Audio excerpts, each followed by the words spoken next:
अब जो हम लोग को पढ़ना है वो है आपका डिप्रेशन इन फ्रीजिंग पॉइंट।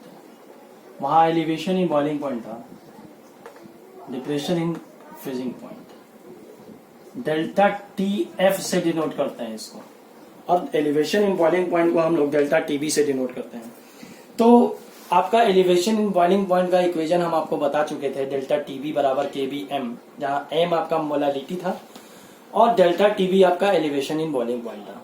अब इसके आगे हम लोग डिप्रेशन इन फ्रीजिंग पॉइंट पढ़ेंगे, तो आप टर्म्स को ध्यान रखिए। एलिवेशन का मतलब होता है बढ़ना, यानी बॉइलिंग पॉइंट बढ़ा। जब सॉल्यूट ऐड हुआ सॉल्वेंट में तो बॉइलिंग पॉइंट बढ़ा था। तो एलिवेशन निकालने के लिए, डेल्टा टीबी को निकालने के लिए हम boiling point of solution minus boiling point of solvent किए थे। बट यहां पर जो टर्म है डिप्रेशन, वो डिप्रेशन का मतलब होता है घटना। यानी अब जब आप नॉन वोलाटाइल सॉल्यूट ऐड कीजिएगा सॉल्वेंट में तो सॉल्यूशन का फ्रीजिंग पॉइंट डिप्रेस होने वाला है, यानी घटने वाला है। तो यहाँ पर इक्वेशन काफी सिमिलर मिलेगा आपको। हम आपको सब फर्स्ट ऑफ ऑल पहले इक्वेशन बता रहे हैं, न्यूमेरिकल सेक्शन है ये। डिप्रेशन इन फ्रीजिंग पॉइंट का मतलब होता है फ्रीजिंग पॉइंट में कमी। तो डेल्टा टी एफ को हम लोग डिप्रेशन इन फ्रीजिंग पॉइंट बोलते हैं। तो इसका मतलब होता है, अब तो फ्रीजिंग पॉइंट सॉल्यूट का ऐड किए, जब हम लोग सॉल्वेंट में सॉल्यूट ऐड किए,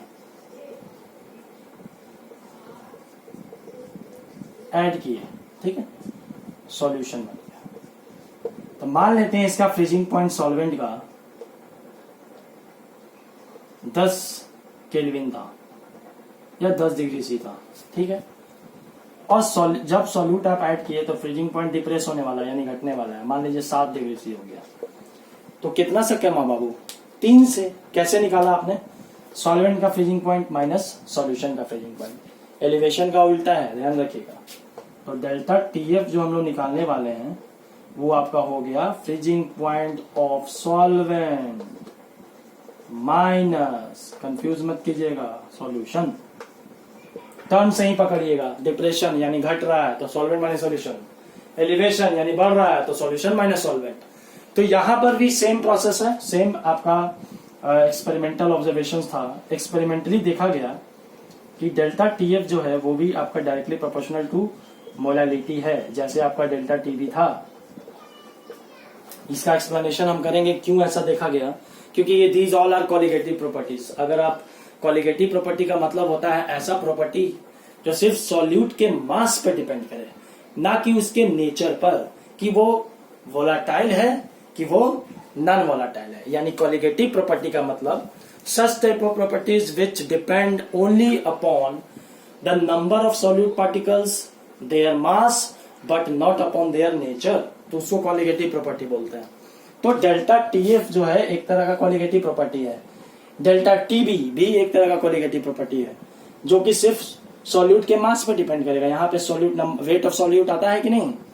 तो डेल्टा टी एफ, अब यहाँ पर आपका प्रोपोर्शनली साइन हटेगा तो एक कांस्टेंट लगेगा के एफ इंटू एम। ये इक्वेशन हो गया। डेल्टा टी एफ बराबर के एफ एम।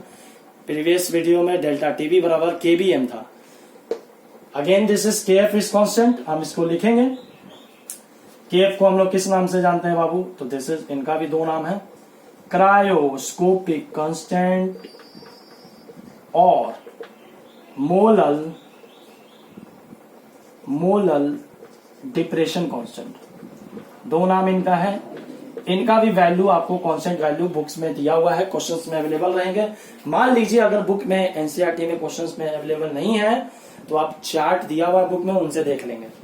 तो डेल्टा टी एफ बराबर के एफ एम। अगेन आप डेल्टा टी एफ को एक्सपैंड कीजिए, के एफ दिया हुआ रहेगा कांस्टेंट वैल्यू, एम को तोड़िए, number of moles of solute यानी given weight of solute by molar mass of solute. W2 तो आपका गिवन वेट ऑफ सॉल्यूट है, 2 मतलब सॉल्यूट कंपोनेंट है। जैसे सॉल्यूट और सॉल्वेंट में हम सॉल्वेंट को हमेशा कंपोनेंट नंबर 1 कंसीडर करते चले आ रहे हैं शुरू से, आप ध्यान दीजिएगा बात को, और सॉल्यूट को हमेशा कंपोनेंट 2 लेके चलते हैं। तो W का मतलब गिवन वेट होता है। तो मोलालिटी के डिफिनेशन के अनुसार W2 by M2 is the number of moles of solute by weight of solvent in kg. So weight of solvent W is the weight and solvent again it is component 1 W1 KG में, अगर ग्राम में रहेगा बाबू तो ऊपर 1000 कर देंगे। हमेशा question में जान लीजिए कि ये ग्राम ही में रहता है। आपसे क्वेश्चन में बहुत रेयर केस होगा कि वेट ऑफ सॉल्वेंट आपको केजी में दिया हुआ रहेगा।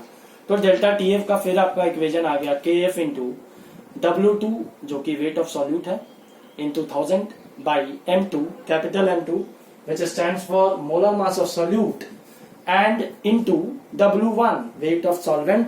अगर केजी में है तो रहने दें, ऊपर 1000 मत दीजिएगा, और अगर ग्राम में है तो ऊपर आपको 1000 से मल्टीप्लाई करना होगा।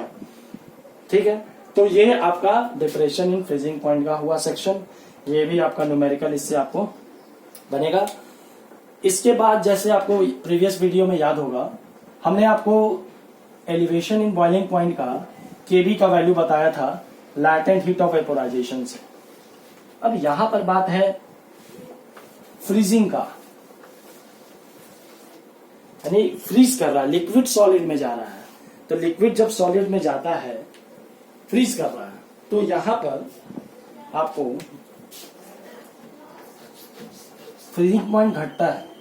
समझ रहे हैं? देखिए इक्वेशन तो हम लोग पढ़ लिए, डेल्टा टीएफ बराबर के एफ एम। काफी सिंपल कंसेप्ट है, आपको एकदम नहीं डिप्रेशन इन फ्रीजिंग पॉइंट पढ़ के डिप्रेस मत हो जाइएगा। डिप्रेशन इन फ्रीजिंग पॉइंट का मतलब डेल्टा टीएफ का मतलब फ्रीजिंग पॉइंट घट रहा है, यानी सॉल्यूशन का फ्रीजिंग पॉइंट कम होगा सॉल्वेंट से। तो डेल्टा टीएफ निकालने के लिए सॉल्वेंट माइनस सॉल्यूशन कीजिएगा। एलिवेशन इन बॉइलिंग पॉइंट का मतलब बॉइलिंग पॉइंट आपका सॉल्यूशन का ज्यादा बढ़ रहा है, एलिवेट हो रहा है। एलिवेटर मतलब क्या होता है? बढ़ना। तो एलिवेशन इन बॉइलिंग पॉइंट में आपको boiling point of solution minus solvent करना पड़ेगा। अब यहां से प्रीवियस वीडियो में हम आपको केबी निकाले थे, ठीक उसी प्रकार केएफ को भी हम लोग न्यूमेरिकली कैलकुलेट कर सकते हैं, जिसका यूनिट वही होगा जो केबी का यूनिट था, केल्विन केजी पर मोल। ये इनका यूनिट है केएफ का, विच इज इनको दो नाम से हम लोग जाने। इनका नाम क्या क्या बताएं हम आपको? एक हम आपको बताए क्रायोस्कोपिक कांस्टेंट, और एक हम आपको बताए molal depression constant. Molal depression दो नाम है इनका, मोलल डिप्रेशन कांस्टेंट। ठीक है, KF is equal to kelvin KG per mole unit हो गया। न्यूमेरिकली कैलकुलेट करने के लिए बाबू केएफ को हम लोग सेम फॉर्मूला यूज करेंगे जो प्रीवियस केबी के लिए यूज किए थे, आर। क्योंकि वो एलिवेशन इन बॉइलिंग पॉइंट का था तो वहां टीबी स्क्वायर लिखे थे, यहाँ टीएफ स्क्वायर होगा बाई 1000। वो बॉइलिंग का केस था, वेपोराइजेशन। ये आपका फ्रीजिंग का केस है, तो यहाँ फ्यूजन यूज होता है 1000 LF। ठीक है, अब इसको आपको जानना होगा LF का मतलब क्या होता है। LF is latent heat of fusion. Latent heat of fusion यानी लैटेंट हीट का मतलब अब 1 ग्राम के लिए हो गया, और इंथाल्पी के टर्म में लिखिएगा तो इस delta HF enthalpy of fusion bye molar मास कर देंगे, क्योंकि वो तो 1 मोल के लिए है। RTF square by 1000। In latent heat of fusion जो होता है बाबू आपका होता है enthalpy of fusion bye molar mass, M molar mass.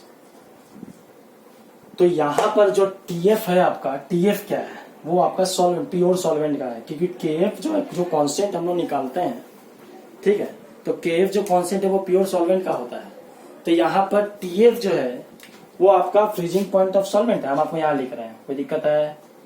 TF जो है यहाँ पर इस इक्वेशन में, TF हम इसको इक्वेशन बढ़ा देते हैं। ये जो TF है,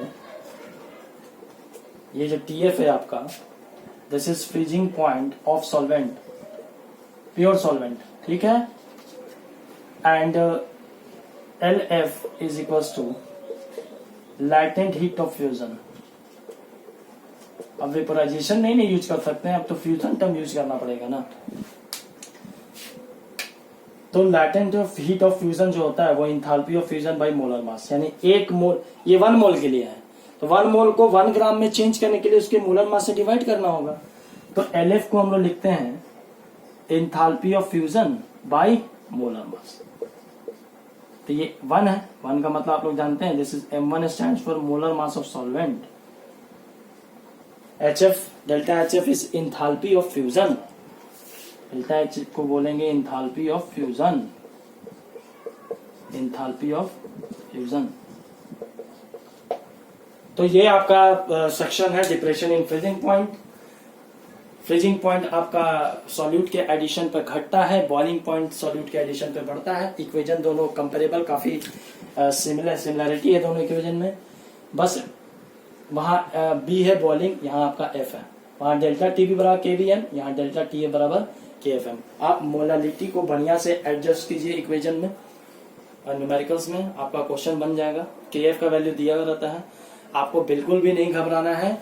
डिग्री सेल्सियस में रहे या डिग्री या केल्विन में रहे, आपको यूनिट चेंज नहीं करना है। इस बात का विशेष ध्यान दीजिएगा। क्वेश्चंस आप बनाइएगा, हम आपको क्वेश्चंस इसका अवेलेबल करवाएंगे। उससे पहले, क्वेश्चन देने के पहले हम आपको ये बताएंगे कि फ्रीजिंग पॉइंट होता क्या है। अगर आपसे कोई पूछे कि फ्रीजिंग पॉइंट का जरा बताइए, तो मतलब तो फ्रीजिंग, जिस तरह बॉइलिंग पॉइंट एक ऐसा टेम्परेचर है जिसमें वेपर प्रेशर एटमॉस्फेरिक प्रेशर के बराबर होता है, तभी तो वो वेपोराइज करता है एटमॉस्फेयर में जाकर। उसी तरह फ्रीजिंग पॉइंट क्या होता है? फ्रीजिंग पॉइंट एक ऐसा टेम्परेचर है जिसमें भी vapour pressure of the liquid phase और vapour pressure of the solid phase दोनों सेम होता है, यानी इक्विलिब्रियम में। अगर वेपर प्रेशर लिक्विड फेज का बराबर हो जाए वेपर प्रेशर सॉलिड फेज का, तब उसको हम लोग फ्रीजिंग पॉइंट बोलते हैं। और जैसे ही हम सॉल्यूट को ऐड करते हैं प्योर सॉल्वेंट में, तो आपका वेपर प्रेशर घट जाता है। सॉल्यूशन का तो वेपर प्रेशर घट गया। अब उसको फ्रीज कराने के लिए, सॉल्यूशन को फ्रीज कराने के लिए उसका तो वेपर प्रेशर उसका बराबर करना पड़ेगा हम आपको सॉलिड फेज के लिए। तब उसका टेम्परेचर और घटाना पड़ता है, तब ना वो फ्रीज होगा, क्योंकि आप तो वेपर प्रेशर घटा चुके हैं।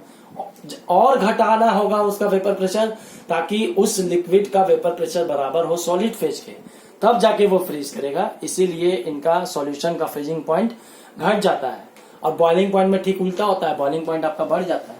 तो आपको हम कुछ होमवर्क